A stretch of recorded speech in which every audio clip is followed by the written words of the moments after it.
Good morning students. ये class 6 का worksheet math का है। इसमें आपको जो है पूर्णांकों का योग के बारे में समझना है। तो चलिए देखिए शुरुआत करते हैं। आप लोगों ने ग्राफ देखा होगा, तो समझिए ग्राफ एक, अगर आपके घर में ग्राफ पेपर हो तो ले लीजिए, वरना आप क्या करिए, ऐसे स्केल एक पेज पे स्केल से आप बना लीजिए। ठीक है, बॉक्स जैसे बना हुआ है, देखिए। ठीक है, बीच में बीचों बीच एक ऊपर लाइन खींचिए, फिर एक साइड से लाइन खींचिए। तो अब देखिए इसमें करना क्या है कि सपोज़ करिए आपका व्योमिनी कुमार, इसमें देखिए एग्जांपल लिया है, व्योमिनी कुमार के घर में छत पर जाने के लिए, और उनके यहाँ घर पे छत है और एक गोदाम बना हुआ है, बेसमेंट बना हुआ है। ठीक है, तो अब छत के ऊपर जो जाना है उसको आप धन पूर्णांक मानेंगे, और एक सीढ़ी को, हर सीढ़ी को एक एक जोड़ते जाएंगे, और जैसे अगर गोडाउन में जाएंगे तो नीचे उसको ऋण मानेंगे। तो अब जो है, तो चलिए पढ़ते हैं। आइए, छत पर जाने के लिए सीढ़ियों की संख्या को धनात्मक पूर्णांक माने, और गोदाम में नीचे जाने के लिए सीढ़ियों की संख्या को ऋणात्मक पूर्णांक माने, तथा भूमि तल को जो है आप 0 मानेंगे, ग्राउंड को जो है। ठीक है, यानी कि ऊपर जाएंगे तो पॉजिटिव और नीचे जाएंगे तो नेगेटिव। तो अब देखिए, जैसे आप पहला है कि भूमि तल से 6 सीढ़ी ऊपर, तो आप इसको जो है 6 सीढ़ी ऊपर, तो आप देखो ग्राउंड, इसको 1 2 3 4 5 6। ठीक है, अब जो है ये +6 इसको लिखेंगे। अब भूमि तल से 3 सीढ़ी नीचे, तो माइनस नीचे की तरफ जाएंगे, 1 2 3। ठीक है, अब भूमि तल से 6 सीढ़ी ऊपर चलिए, और फिर वहाँ से 2 सीढ़ी और ऊपर चलिए। तो देखिए 6 सीढ़ी, 1 2 3 4 5 6, और फिर 2 और चलेंगे तो 6 + 6 + 2, तो 8 हो जाएगा।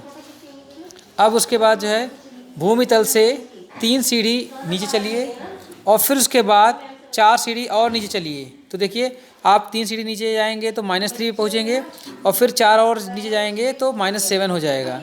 तो देखिए -3 + -4, तो आप पूरा जो है आपका हो जाएगा -7। अब भूमि तल से 5 सीढ़ी नीचे चलिए, तो 5 आप नीचे चलेंगे, और फिर उसके बाद वहाँ से आप जो है 7 सीढ़ी ऊपर चलिए। तो आप देखिए, जब आप बेसमेंट से 7 ऊपर चलेंगे तो आप जो है +2 पे आ जाएंगे। तो देखिए +2 आ गया। अब फिर अगला 6 में क्या है कि भूमि तल से 6 सीढ़ी ऊपर चलना है, तो ऊपर आप 6 सीढ़ियाँ चलिए, 1 2 3 4 5 6, और फिर वहाँ से 11 सीढ़ी नीचे, तो वो 6 वो चलेंगे, ज़मीन पे आ जाएंगे, फिर 5 और चलेंगे, तो -5 देखिए आपका आ गया।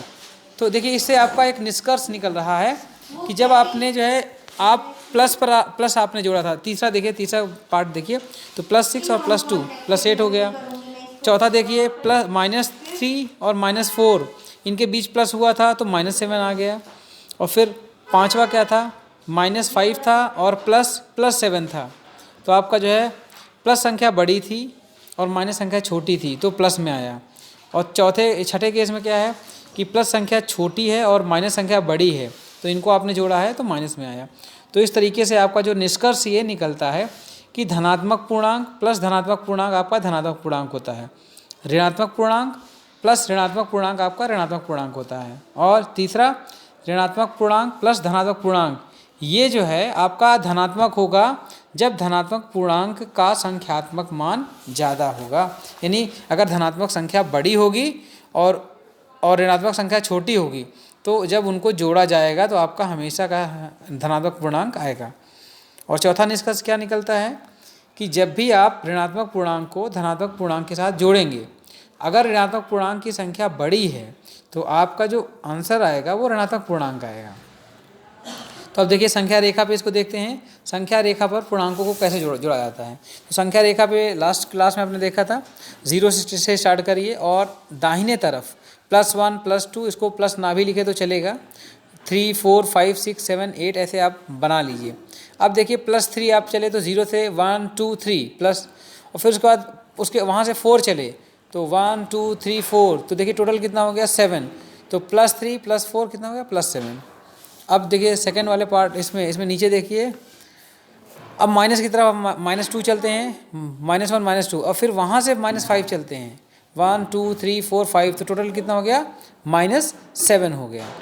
अब इसी तरीके से देखिए आप जो है प्लस आप मतलब आप 0 पे हैं, +6 आप चले और फिर -2 मतलब पीछे की ओर बाएं तरफ ये उल्टे चले हैं, तो आपका +6 -2 4, देखिए नेट 4 आपका आ जाएगा। अब इसी प्रकार आप नेगेटिव डायरेक्शन में आप -5 पहले चले, तो देखिए रेड कलर से दिखाया गया है 1 -1 -2 -3 -4 -5, और फिर -5 से आप +4 का मतलब दाहिनी तरफ चलना है। तो देखिए नीले रंग से दिखाया गया है, तो आप चलेंगे तो आप -1 पे आ गए, तो -5 और +4 आपका आ गया -1। ठीक है, तो अब आपको करके दिखाना है कि संख्या रेखा का प्रयोग करते हुए आपको पूर्णांक ज्ञात करना है। तो 3 से 4 अधिक, 3 से 4 अधिक, 2 से 3 कम, -3 से 3 कम ये, और फिर अब आपको योग करना है 21 और -12, -25 और -61 और -56 और 39 और 154 और +55 85, और संख्या रेखा का प्रयोग करके आपको इनके योग ज्ञात करना है। जैसे आपने यहाँ पे लाइन बनाया और उस पर आपको लिखना है, प्लस का मतलब दाहिने तरफ चलना है, माइनस का मतलब वहीं से जहाँ पे है, और हमेशा आप शुरुआत 0 से करेंगे तो आपका ये जोड़ आ जाएगा। तो इस तरीके से आप करिए, और के सभी बच्चे जो है इस पर सबमिट करिए। Thank you.